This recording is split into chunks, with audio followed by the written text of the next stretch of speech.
nandito po sa May Mayamot, Antipolo, in between Masinag at Marikina. So, ang Rinaldo's Car Care po ay gumagawa ng mga sasakyan, any kind of sasakyan, any problem. So, dalhin nyo lang po yan sa Rinaldo's. Polation, ito may per panel, ito man ay restoration, mechanical, electrical, and aircon services. So, may insurance ka or wala, dalhin mo sa Rinaldo's yan. So, thank you guys! See you around! Ayan, good morning everyone! Happy Friday! Friday na naman, di ba? Weekend. So, update po ng Ford Territory na Latero Works. Yung kahapon na pinakita natin, nilatero na siya ngayon. So, tingnan natin ha. Yan. So, hot work siya. So, ingat tayo.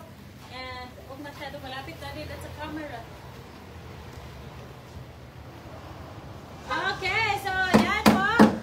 Akala mo maliit lang yung nakita natin kahapon tayo maliit. Pero, may hot work ito na. So, yung tama natin, akala natin maliit. Pero, depende sa location. So, pag complicated yan, medyo malaking trabaho. Ayan po. So, si Rinaldo's po talaga, may latero, may repainting, may mechanical, electrical, aircon services. All in one time mga kapatid. So, kung may problema kayo sa inyong mga sasakyan, dalhin nyo na yan sa Rinaldo's ha. Happy weekend! Thank you guys!